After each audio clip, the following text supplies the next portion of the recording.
This is an exercise from your text that we'll use as an example of how to use StatCrunch to perform a hypothesis test for a population mean when we're given the data instead of just the summary statistics.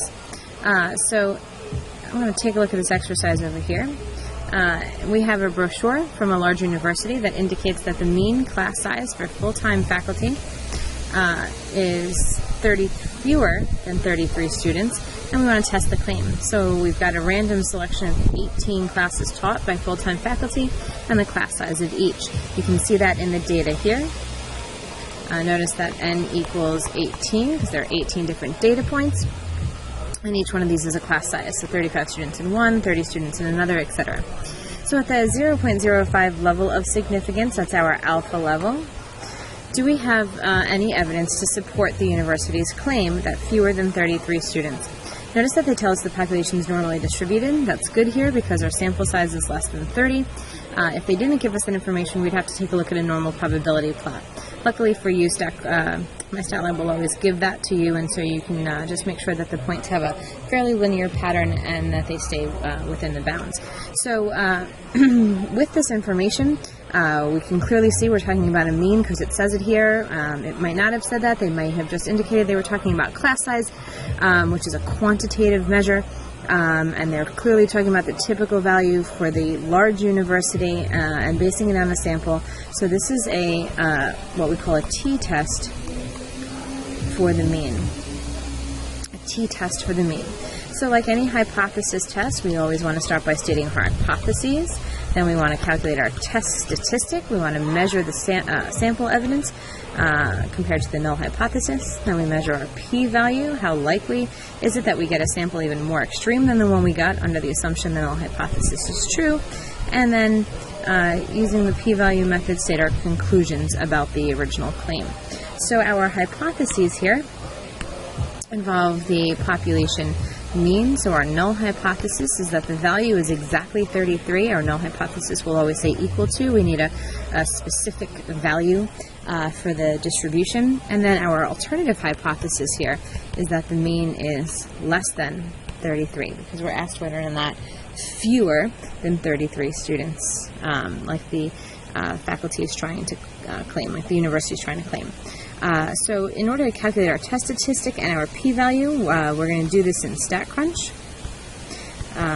If you were doing this by hand, there are other videos that show you how to do that. You would calculate the test statistic. It would be a t-score. It would be x bar, the sample mean, minus the claimed value of the mean, over the standard deviation divided by the square of the sample size. And then your p-value for this left-tailed test, you would look at a t-distribution, and you would look at the probability that a value is less than your test statistic. But we're going to get those numbers from StatCrunch. So let's go ahead and go into StatCrunch here.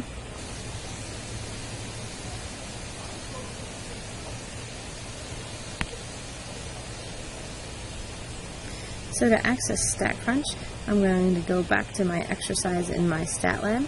And right on the data is this little blue box. You see that little blue box right there? When you click on that, you can open it up in StatCrunch. So I open it up and it should bring me to StatCrunch so that I don't have to log in. If you did have to go to StatCrunch directly, you would just use your My StatLab login information. And so here you can see the data under var1. If you want to change that so that you remember what that stands for, that represents the number of students. But you don't have to change that. Just remember which column your data is in. And that's number of students, not no students, so that's just going to confuse me. So now go to Stat and T-Stats to perform a hypothesis test about a population mean. We're using a t-distribution, and so it's called the t-test, so that's why we're going to T-Stats. Here we're doing T-Stats with one sample and data instead of summary. So I select the column that my data is in. I name that number of students. That might be var1 for you, or wherever that opened that up. You shouldn't have to do anything fancy here with the grouping.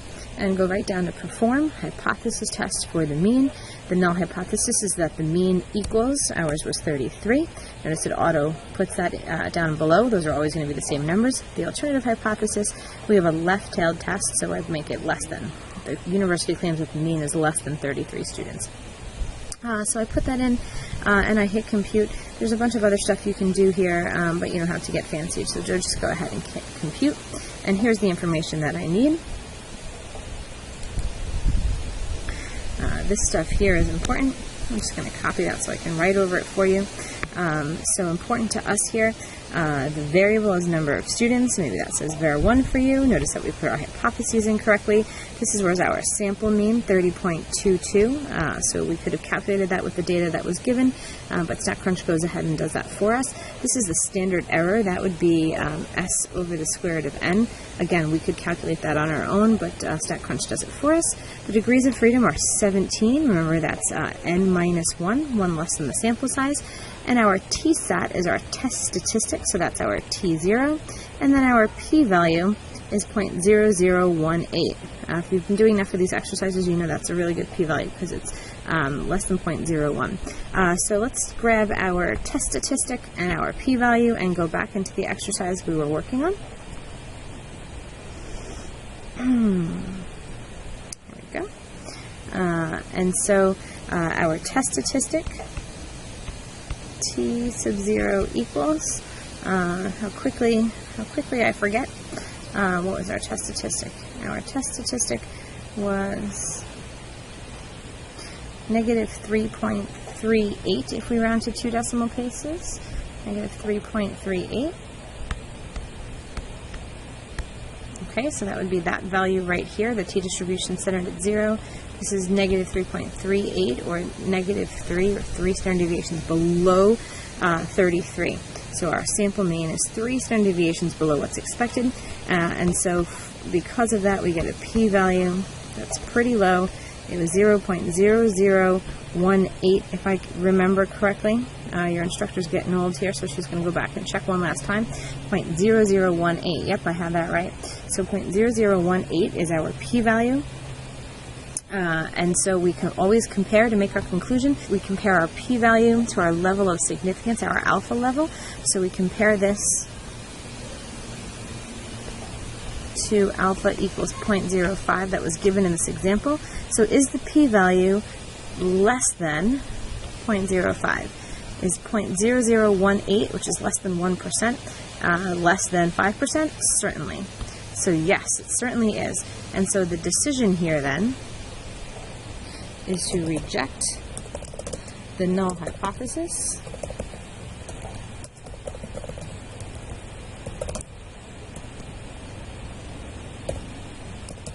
we have evidence that the mean is less than 33 students, so the evidence supports the university claim. And that's an example of how to use StatCrunch with the p-value method and data to perform a hypothesis test. So if you have any questions, I'd be happy to answer them. Just send me an email. Check out the other videos that are there, and keep doing the practice problems. Remember, you can do those homework problems several times. So that's the end of this example.